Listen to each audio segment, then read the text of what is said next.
Hola, soy Estefanía Chacón, estudiante de Derecho. Hoy vengo a hablarles sobre las fuentes de obligaciones, específicamente de algunos subtemas. Empezaré hablando sobre la locatio conductio. Este es un contrato consensual y de buena fe. Recordemos que los contratos consensuales son aquellos que se perfeccionan con la voluntad expresa de las partes. Volviendo al tema, es un contrato mediante el cual una persona se compromete a darle a otra el uso o goce temporal de una cosa no consumible, o bien hacer determinado trabajo en favor de ella con una retribución periódica de dinero. Como un ejemplo de todo lo que les acabo de decir, es que una persona le renta a otra el goce y el uso de una vivienda para que éste habite, y éste, a su vez, tenga que darle dinero periódicamente por eso. Una vez sabiendo todo eso, les explico las partes que intervienen en este tipo de contrato. El que se compromete a dar la cosa o a dar el trabajo se le llama locator, y el que se obliga a pagar por él le llamamos conductor. Este tipo de contratos tiene figuras especiales. Dentro de las más sobresalientes está la locatio conductio operarum. Esta es una figura poco valorada en Roma, pero muy importante para nuestro tiempo actual, ya que se asemeja al contrato de trabajo. Tenía que haber una dependencia económica y una dirección técnica, es decir, un trabajador y un patrón.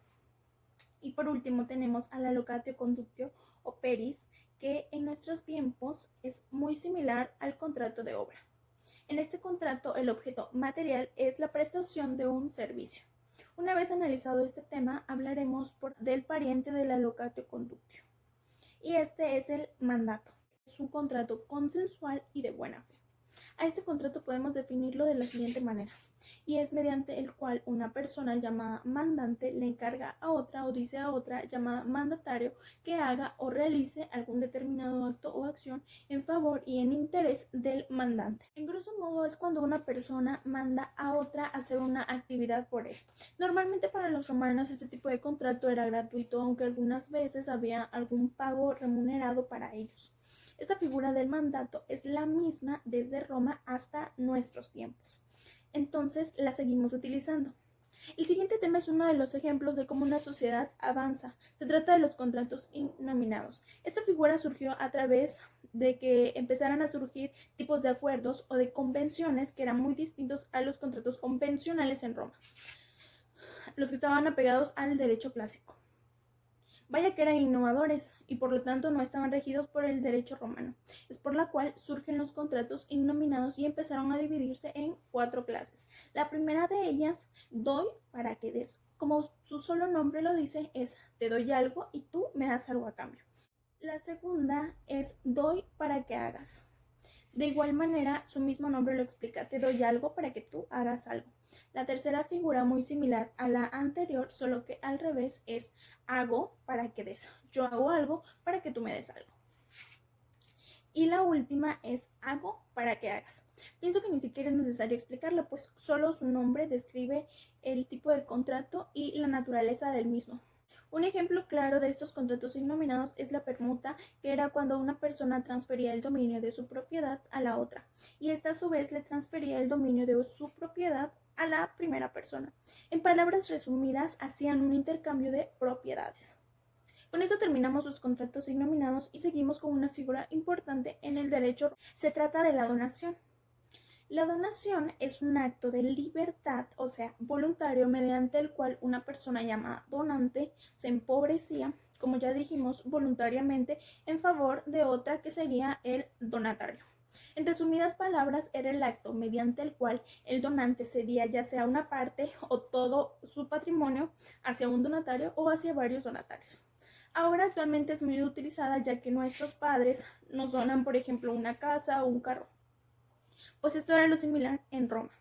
En la antigua Roma, para que esta figura tuviese lugar, existían una serie de requisitos.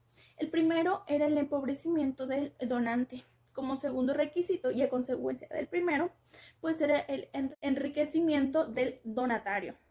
El tercero es que existiera el ánimo o la intención de libertad del donante de ceder su patrimonio. Y por último, la aceptación del donatario. La donación podría ser mediante entrega o bien mediante promesa de entrega, así como también el donante perdonaba una deuda del donatario. Y recordemos que este es un contrato unilateral, que quiere decir que inicia por la sola voluntad de una de las partes. Al ser unilateral, de igual manera, podía ser revocado únicamente por el donante. El derecho romano, para proteger a los donantes, en determinado tiempo hizo una ley en que los donantes solamente podían dar hasta cierta cantidad o cierta parte de su patrimonio. Actualmente, pues eso ya no se lleva a cabo. Como sabemos, en nuestro derecho podemos donar parte del patrimonio o todo el patrimonio que queramos. Y hasta aquí acabamos con la donación, que es un punto importante del derecho romano y también de nuestro derecho actual. Otra figura de igual importancia como fuente de obligación para el derecho romano fueron los cuasicontratos. Estos no eran ni contratos ni delitos, sino eran situaciones que no provenían de estas dos figuras que ya mencioné y provenían de una figura parecida al contrato. De allí viene su nombre. Como ejemplo de estos está la gestión de negocios, que era cuando una persona se encargaba de administrar la otra sin el consentimiento de su titular. Y el enriquecimiento ilícito, que se daba cuando una persona ganaba dinero a costa de la otra sin que hubiera una causa jurídica, como dar un ejemplo, cuando alguien cobraba por entrar al terreno de otro sin el consentimiento del dueño. Esta figura se acercaba mucho a la última que veremos, una de las principales fuentes de obligaciones para los romanos, que son los delitos. Recordemos que hay dos clases de delitos: los públicos, llamados así porque afectaban el orden social, y perseguidos de oficio por el Estado, siendo estos castigados con penas públicas, es decir, apedreaban a alguien en la plaza central de Roma. Y la otra clase eran los delitos privados, los cuales se perseguían a petición de la parte ofendida, castigados con una multa privada en favor de la víctima y que se reclamaban mediante un juicio ordinario.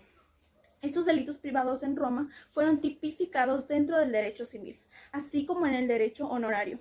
Y como un ejemplo de esto era el robo, el daño a propiedad ajena y las lesiones.